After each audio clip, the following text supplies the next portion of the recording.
Assalamualaikum dear viewers, how are you? So hopefully all are fine.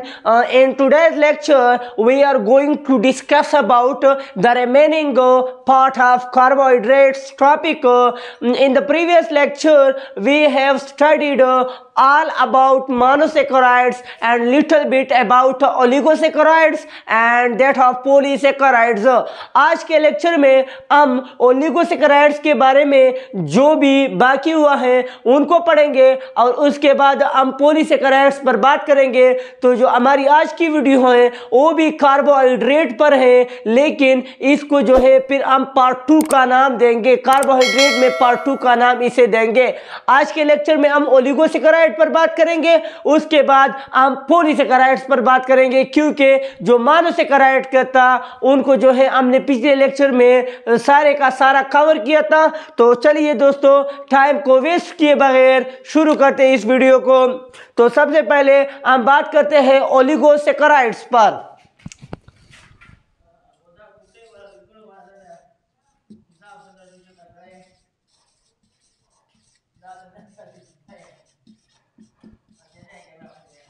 Oligosaccharides oligosaccharides की जो हमारे पास sugar units थे उनको भी मैंने कल डिस्कस किया था, उनकी जो लिटिल बिट प्रॉपर्टीज थी उनको भी मैंने कल डिस्कस किया था। आज हम इसकी जो एक सब के डिवीजन है उस पर बात करने जा रहे हैं। ओलिगोसैकेराइड में मैंने कहा था कि इसमें कितने शुगर यूनिट्स होंगे, इसमें 2 से लेकर 10 तक शुगर यूनिट्स होंगे। तो on the basis of number of sugar units oligosaccharides को जो है वो फर्दरली क्या किया है, डिवाइड किया हुआ है। क्या किया है, सब फर्दरली जो है उनको डिवाइड किया हुआ है on the basis of number of sugar units. For example, अगर हमारे पास किसी ओलिगोसैकेराइड में 2 शुगर यूनिट्स हो तो फिर हम इस तरह के ओलिगोसैकेराइड्स को क्या कहेंगे, डाइसैकेराइड्स। क्या कहेंगे इनको, डाइसैकेराइड्स। डाई का मतलब है 2। मानो पी में हमने पहले पढ़ा था, मानो का मतलब था 1 शुगर यूनिट। डाई का क्या मतलब है, डाई का मतलब है 2। तो ये हमारे पास क्या बना, 2 शुगर यूनिट्स। इस तरह ट्राइसैकेराइड्स, फिर टेट्रासैकेराइड्स, फिर पेंटासैकेराइड्स, फिर hexasaccharides and so on up to 10 we can say it. And after 10 when the 11 number of sugar units starts then it becomes polysaccharide. तो ये फिर क्या बन जाता है, ये हमारे पास पॉलीसैकेराइड बन जाता है। ठीक है दोस्तों, तो आज के लेक्चर में पहले हम बात करते हैं डाइसैकेराइड पर, जो कि क्या है, सब डिवीजन ऑफ ओलिगोसैकेराइड है। सब डिवीजन ऑफ ओलिगोसैकेराइड वो को क्या है हमारे पास, वो हमारे पास है डाइसैकेराइड्स। तो डाई का मतलब है हमारे पास 2 सैकेराइड्स, सैकरम से निकला है जिसके मानी है शुगर यूनिट। यानी इसमें जो है ये इस तरह के कार्बोहाइड्रेट्स होंगे जो कि 2 शुगर यूनिट्स के बने हुए होंगे। ठीक है, अब वो 2 शुगर यूनिट्स जब एक दूसरे के साथ जॉइन होते हैं तो बाय मीन्स ऑफ व्हाट वो जॉइन करते हैं, by means of a bond called glycosidic bond. What, called glycosidic bond, called O glycosidic bond, या कॉल्ड 1,4 लिंकेज, 1,4 बॉन्ड, या इसको 1,6 बॉन्ड भी कहते हैं। जब ये बॉन्ड एक ऐसी सिचुएशन पर हो जहां पे हमारे पास किसी कार्बोहाइड्रेट में जो है ब्रांच आता हो, तो इस सिचुएशन पर वो 1,4 के दरमियान नहीं होगा, बल्कि इसको जो है 1,6 ग्लाइकोसिडिक बॉन्ड कहते हैं।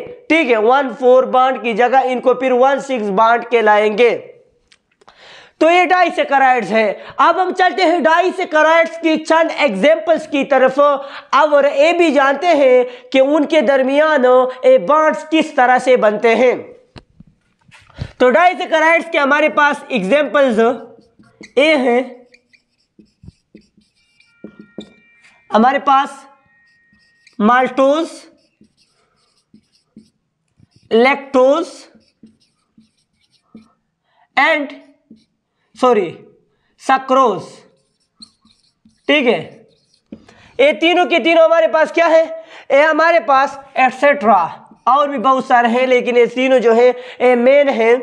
तो ये क्या है, डाइसैकेराइड्स के एग्जांपल्स है। ठीक है, एक को हम माल्टोज कहते हैं, दूसरा लैक्टोज और तीसरा जो है हमारे पास सक्रोज है। अब जब ये डाइसैकेराइड्स होंगे तो इनका क्या मतलब होगा कि हमारे पास दो शुगर यूनिट से जो है मिलकर बने हुए होंगे। तो वो दो शुगर यूनिट्स को हमने जो है मालूम करना है कि आया हमारे पास माल्टोज किन दो शुगर यूनिट से बना हुआ है, आया वो ग्लूकोज से बना है या ग्लूकोज मेनोज से बना है या और किसी चीज से बना है। तो अब हम इसके बारे में जानेंगे और जो है उनके बॉन्ड्स के मुतालिक भी जानते हैं। ठीक है, तो अब चलते हैं उसकी तरफ। फॉर एग्जाम्पल हम सपोज करते हैं माल्टोज को, कि माल्टोज जो है ये हमारे पास किस चीज का बना हुआ है। तो जो माल्टोज है हमारे पास, ये हमारे पास इसका जो फार्मूला है, केमिकल फार्मूला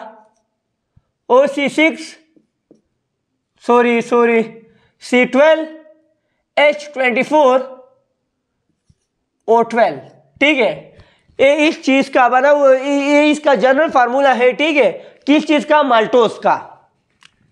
तो अब माल्टोज का अगर हम स्ट्रक्चर ड्रा करें तो इसका स्ट्रक्चर याद रखें कि जो हमारे पास जितने भी मोनोसैकेराइड से हट के कार्बोहाइड्रेट्स होते हैं, मोनोसैकेराइड से हट के जितने भी कार्बोहाइड्रेट्स होते हैं, पॉइंट्स टू बी नोटेड, वो सारे के सारे रिंग फॉर्म में होते हैं, उनकी कोई ओपन चेन नहीं होती। वो सारे के सारे किस फॉर्म में होते हैं, वो रिंग फॉर्म में होते हैं, उनका किसी किस्म का ओपन चेन नहीं होता सिवाय मोनोसैकेराइड्स के। बाकी जितने भी कार्बोहाइड्रेट्स है, चाहे वो ओलिगोसैकेराइड्स हो, चाहे वो पॉलीसैकेराइड्स हो या चाहे वो सब डिवीजन ऑफ ओलिगोसैकेराइड हो, उनमें किसी किस्म की ओपन चेन नहीं होती।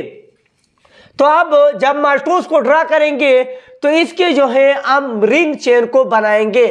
अब याद रखिए ग्लूकोज में दो शुगर यूनिट्स होंगे ना, तो उनके दो शुगर यूनिट्स कौन कौन से हैं, याद रखिए उसके दो शुगर यूनिट्स हमारे पास दोनों के दोनों ग्लूकोज हैं। ग्लूकोज प्लस ग्लूकोज से मिलकर बना हुआ है क्या, माल्टोज। माल्टोज एक ग्लूकोज से बना हुआ है और ग्लूकोज का जनरल फार्मूला में पता है C6H12O6, यहाँ पे C6H12O6। ठीक है, तो C6C6H12H12H24O6O6O12। ठीक है, तो ये हमारे पास एक जनरल फार्मूला आता है। अब हमें पता है कि जो हमारे पास ग्लूकोज है उसका रिंग फॉर्म कुछ इस तरह से है। ये हमारे पास पायरानोज है, 6 मेंबर्ड रिंग, यहाँ पे ऑक्सीजन, यहाँ पे कार्बन, यहाँ पे कार्बन, यहाँ पे कार्बन, यहाँ पे कार्बन, यहाँ पे कार्बन, यहाँ पे भी कार्बन, CH2OH। एक कार्बन नंबर 1, एक कार्बन नंबर 2, एक कार्बन नंबर 3, एक कार्बन नंबर 4 और एक कार्बन नंबर 5, एक कार्बन नंबर 6 है। फिर यहाँ पे हमारे पास OH, यहाँ पे OH, यहाँ पे OH, यहाँ पे OH। ठीक है, H H H और H।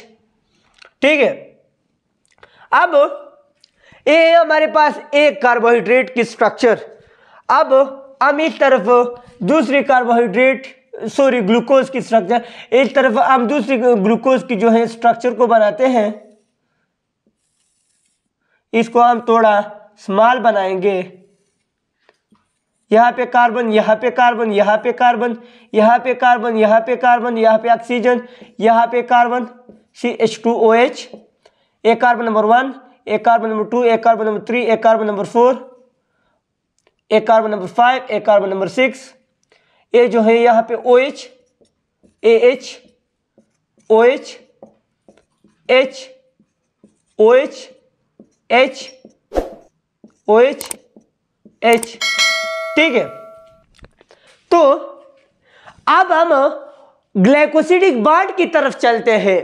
ये है हमारे पास माल्टोज का स्ट्रक्चर, लेकिन अभी माल्टोज का स्ट्रक्चर कंप्लीट नहीं हुआ है। अभी तो मैंने सिर्फ 2 ग्लूकोज के रिंग स्ट्रक्चर बनाए हैं। अब मैं इन 2 ग्लूकोज के स्ट्रक्चर से माल्टोज का स्ट्रक्चर बनाने जा रहा हूं कि किस तरह 2 ग्लूकोज से जो है हमारे पास माल्टोज बना हुआ है।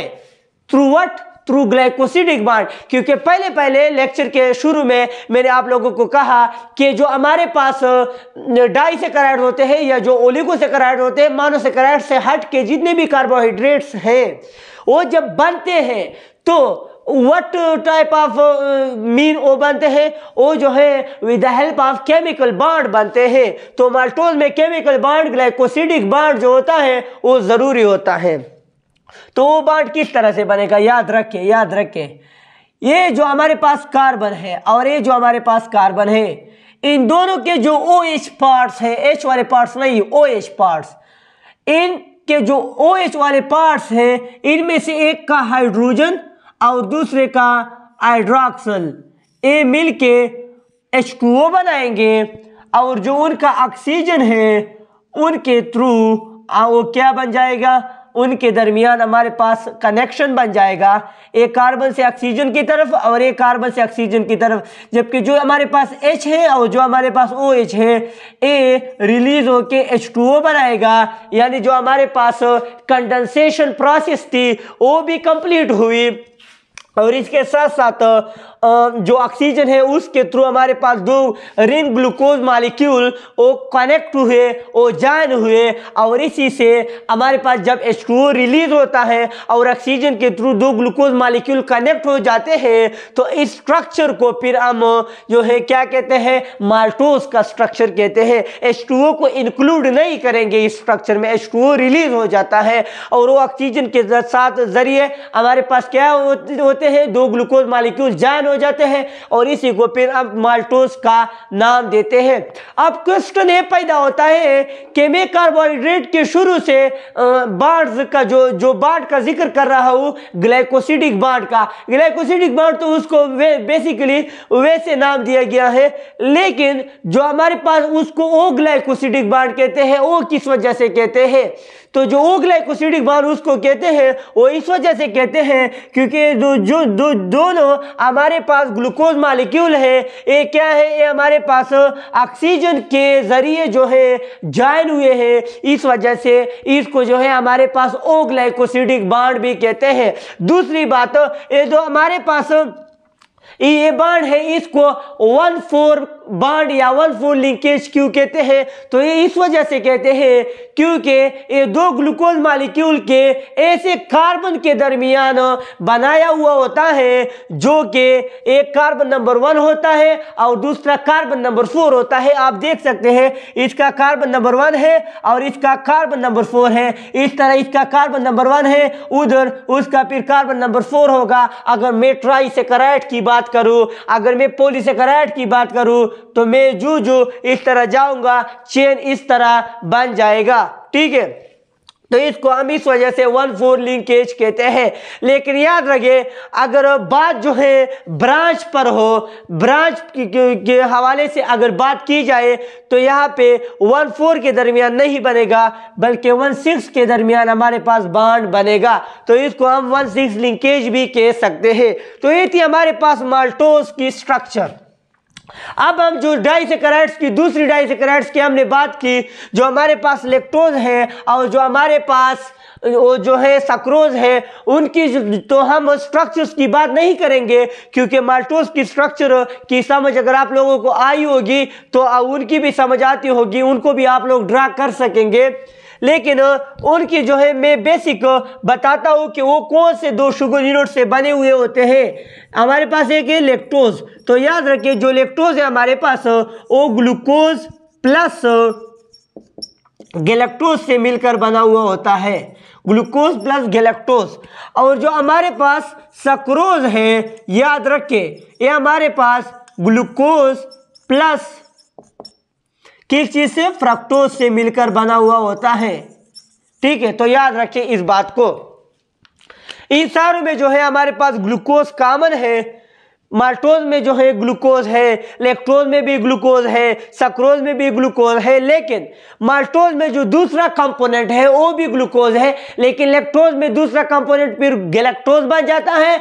और जो हमारे पास क्या है, सक्रोज है, उसमें जो है दूसरा कंपोनेंट क्या बन जाता है, फ्रक्टोज बन जाता है। तो ये थी हमारी आज की टॉपिक अबाउट डाइसैकेराइड्स। लेकिन अभी तक हमारी ये टॉपिक कंप्लीट नहीं हुई है। अब हम चलते हैं जो हमारे पास पॉलीसैकेराइड्स हैं उनके मुतालिक जानते हैं। अब डिस्कस करते हैं पॉलीसैकेराइड्स के हवाले से। तो पॉलीसैकेराइड्स की जो बेसिक प्रॉपर्टीज थी उसको मैंने पिछले लेक्चर में जो है वो उसको पढ़ाया था। अब हम चलते हैं जो हमारे पास पॉलीसैकेराइड्स हैं इनके जो ज़्यादातर टाइप्स हैं उनके बारे में हम जानते हैं। जो हमारे पास पहला है स्ट्रक्चरल पॉलीसैकेराइड्स, फिर है स्टोरेज पॉलीसैकेराइड्स, उसके बाद है होमोपॉलीसैकेराइड्स, फिर उसके बाद है हेटेरोपॉलीसैकेराइड्स। तो इनका क्या मतलब है और इनके कौन कौन से एग्जांपल्स हैं और ये क्या होते हैं इनके मुतालिक जानते हैं। लेकिन जो हमारे पास स्ट्रक्चर पॉलीसैकेराइड्स है, जो स्टोरेज पॉलीसैकेराइड्स हैं, ये दोनों जो है कार्बोहाइड्रेट्स के जो फंक्शन हैं उनमें भी इंक्लूड होते हैं। ठीक है, उनमें भी क्या है, उनमें भी इंक्लूड है। तो सबसे पहले मैं स्ट्रक्चर पॉलीसैकेराइड्स, स्टोरेज पॉलीसैकेराइड्स, होमोपॉलीसैकेराइड्स और हेटेरोपॉलीसैकेराइड्स की बात करता हूँ, फिर उसके बाद मैं फंक्शन के हवाले से बात करता हूँ। तो स्ट्रक्चर पॉलीसैकेराइड्स का क्या मतलब है? स्ट्रक्चर पॉलीसैकेराइड्स का ये मतलब है हमारे पास कि वो कौन से पॉलीसैकेराइड्स हैं जो कि किसी बॉडी में या किसी मतलब ऑर्गेनिज्म में जो है स्ट्रक्चर के तौर पर काम करते हैं, किसी ऑर्गेनिज्म को स्ट्रक्चर प्रोवाइड करते हैं, किसी ऑर्गेनिज्म को स्ट्रक्चर फर्निश करते हैं। तो वो कौन से पॉलीसैकेराइड्स हैं? तो आइए उनकी एग्जांपल्स को हम जानिए कि वो कौन से पॉलीसैकेराइड्स हैं। तो ये नंबर 1 है हमारे पास सेलुलोज, नंबर 2 है हमारे पास काइटिन। ठीक है, ये दोनों हमारे पास क्या है, ये दोनों हमारे पास स्ट्रक्चरल पॉलीसैकेराइड्स हैं। अब कैसे, ये किस चीज को जो है हमको जो हमारे पास पॉलीसैकेराइड्स में जो है स्ट्रक्चर प्रोवाइड करता है? तो याद रखें जो सेलुलोज है, सेलुलोज स्ट्रक्चर पॉलीसैकेराइड जो है, ये जो प्लांट का आउटर मोस्ट कवर है जिसको हम सेल वॉल कहते हैं, बायोलॉजिकल टर्म्स में हम इसको क्या कहते हैं, सेल वॉल कहते हैं। तो याद रखें जो हमारे पास प्लांट है, प्लांट का सेल वॉल किस चीज का बना हुआ होता है, सेलुलोज का बना हुआ होता है। तो इसने बेसिकली प्लांट के सेल वॉल को एक किस्म का क्या दिया, एक किस्म का स्ट्रक्चर दिया। इस तरह जो हमारे पास काइटिन है ये भी स्ट्रक्चर पॉलीसैकेराइड है। अब ये किस चीज को जो है स्ट्रक्चर देता है, ये जो है हमारे पास जो फंजाई होती है जो कि मल्टी सेलुलर यूकेरियोट्स है हमारे पास, उनके जो सेल वॉल है उनको जो है उनके जो सेल वॉल है वो किस चीज के बने हुए होते हैं, वो काइटिन के बने हुए होते हैं। यानी बेसिकली ये फंजाई के सेल वॉल को डिजाइन करने में, स्ट्रक्चर फराहम करने में रोल प्ले करते हैं। तो इस तरह ये स्ट्रक्चर पॉलीसैकेराइड्स के कैटेगरी में आते हैं। जो स्टोरेज पॉलीसैकेराइड्स है यानी मतलब है वो कौन से पॉलीसैकेराइड्स हैं जो कि एक ऑर्गेनिज्म में जो है स्टोरेज के तौर पर काम करती है, that is storage of energy या स्टोरेज ऑफ न्यूट्रिएंट्स। तो उन दो एग्जांपल्स में से हमारे पास एक एग्जांपल है स्टार्च, दूसरा एग्जांपल है हमारे पास ग्लाइकोजन। अब स्टार्च जो है किस तरह जो है हमारे पास न्यूट्रिएंट को स्टोर करता है, ग्लाइकोजन किस तरह स्टोरेज करता है। तो याद रखें स्टार्च और ग्लाइकोजन एक ही चीज है लेकिन दो मुख्तलिफ ऑर्गेनिजम्स में है। ठीक है, जो स्टार्च है वो न्यूट्रिएंट को जो है स्टोर करता है किस चीज में, प्लांट बॉडी में। क्या जो स्टार्च है हमारे पास वो न्यूट्रिएंट को प्लांट बॉडी में जो है स्टोर करता है, जबकि जो ग्लाइकोजन है वो एनिमल बॉडी में और हमारे बॉडी में जो है जो खुराक है, जो न्यूट्रिएंट है उसको स्टोर करता है क्या ग्लाइकोजन। ठीक है, जबकि स्टार्च प्लांट बॉडी में स्टोर करता है। तो अगर हम जो है स्टार्च को इस तरह कहें कि it is animal glycogen, starch क्या कहते हैं, इस इज अ प्लांट ग्लाइकोजन, जबकि ग्लाइकोजन को हम इस तरह कह सकते हैं इट इज एनिमल स्टार्च। ठीक है, तो अगर हम इसके साथ उसके ऑर्गेनिज्म, उसके जो सोर्स है उसको मेंशन करें तो हम इसको जो है अल्टरनेट मैनर में भी पढ़ सकते हैं, एनिमल स्टार्च प्लांट ग्लाइकोजन, ठीक है। तो हम इस तरह भी इसको पढ़ सकते हैं। इसके बाद हमारे पास है होमोपोलीसेकेराइड और हेटेरोपोलीसेकेराइड। तो होमोपोलीसेकेराइड का क्या मतलब है और हेटेरोपोलीसेकेराइड का क्या मतलब है? होमो का मतलब है सेम और हेटेरो का मतलब है डिफरेंट। अब सेम का क्या मतलब है, डिफरेंट का क्या मतलब है? यहाँ पर देखो, ये हमारे पास दोनों पॉलीसेकेराइड्स हैं। अब जब ये पॉलीसेकेराइड्स हैं तो ये क्या होंगे, ये हमारे पास 11 से लेकर अप टू इन्फिनिटी के शुगर यूनिट से बने होंगे कि नहीं होंगे? बने होंगे। तो जब ये इन शुगर यूनिट से बने होंगे तो अगर ये शुगर यूनिट्स उनमें एक जैसे हो, ये जो शुगर यूनिट्स हैं, जो रिपीटिंग यूनिट्स हैं जिनसे वो मिले हुए हैं, जो बने हुए हैं इनसे, तो अगर ये सेम हो, यानी फॉर एग्जांपल हमारे पास अगर स्टार्च ग्लूकोज से बना हुआ है और थ्रू आउट उनमें ग्लूकोज ही इस्तेमाल हुआ है, तो तब अब मैं स्टार्च को जो है होमोपोलीसेकेराइड कहूँगा। लेकिन अगर इस स्टार्च में ग्लूकोज के अलावा अगर एक भी, कम से कम एक भी शुगर यूनिट फ्रक्टोज या किसी भी कार्बोहाइड्रेट की हो, तो मैं इसको फिर होमोपोलीसेकेराइड की कैटेगरी में नहीं रख सकता, बल्कि इसको जो है मैं हेटेरोपोलीसेकेराइड की कैटेगरी में रखूंगा। तो ये थी उनकी बेसिक अंडरस्टैंडिंग। अब स्टार्च को हम होमोपोलीसेकेराइड में क्यों रखते हैं, ग्लाइकोजन को यहाँ पे क्यों रखते हैं, सेल्यूलोज को क्यों रखते हैं? क्योंकि ये सेम रिपीटिंग यूनिट से बने हुए होते हैं, चाहे वो शुगर यूनिट जितने भी हो, लेकिन इनसे बने हुए हैं। जबकि जो काइटन है इन डिफरेंट जो हमारे पास रिपीटिंग यूनिट से उनसे मिलकर बना हुआ है, इसलिए हम उनको यहाँ पे रखते हैं। तो ये तीनों के तीनों याद रखें, ग्लूकोज से मिलकर बने हुए हैं, ठीक है। किस चीज से मिलकर बने हुए हैं? ग्लूकोज से, यानी इनका जो रिपीटिंग यूनिट है वो सारा का सारा ग्लूकोज है। जबकि जो हमारे पास काइटन है, एन एसिटाइल ग्लूकोज अमीन से मिलकर बना है, ग्लूकोज अमीनो, ठीक है, जिसको जो है derivative of glucose, derivative of glucose है हमारे पास एन एसिटाइल ग्लूकोज अमीन। तो इसमें जो है हमारे पास ग्लूकोज भी इस्तेमाल हुआ है और अमीन कंपाउंड भी इस्तेमाल हुआ है। तो ये दो मुख्तलिफ रिपीटिंग यूनिट्स इस्तेमाल हुए हैं, इसलिए हम इसको हेटेरोपोलीसेकेराइड्स की कैटेगरी में रखते हैं। अब हम आते हैं functions of carbohydrates, which is the last function in the topic of carbohydrates. तो ये भी फंक्शंस में आते हैं, क्योंकि ये स्ट्रक्चर पॉलीसेकेराइड्स एक किस्म की स्ट्रक्चर देते हैं, तो ये उनका काम हुआ सेलुलोज और काइटन का। इस तरह ये भी उनका एक फंक्शन है कि ये स्टोरेज करते हैं। और एक और फंक्शन हमारे पास कि अगर जो हमारे पास सिक पर्सन्स है, बीमार पर्सन्स है, या जो हमारे पास एथलीट्स है या स्पोर्ट्समैन है, अगर इनको हम ग्लूकोज दे दे तो ये फौरन जो है एनर्जी गेट कर लेते हैं। किस चीज़ से? ग्लूकोज से, क्योंकि ग्लूकोज जो है इमीडिएट सोर्स ऑफ एनर्जी, ये फौरन जो है उस खिलाड़ी को या उस बीमार शख्स को क्या देता है? एनर्जी देता है। आप लोगों ने देखा होगा क्रिकेट वगैरह में जो ग्लूकोज उनको दी जाती है to get energised, for what purpose? To get energised themselves, ठीक है। तो ये भी कार्बोहाइड्रेट में ग्लूकोज का फंक्शन है। सो होपफुली आप लोगों को हमारी जो कार्बोहाइड्रेट्स की टॉपिक थी वो पसंद आई होगी। अगर वीडियो पसंद आई है तो please don't forget to subscribe to our channel. Stay with us. वस्सलाम।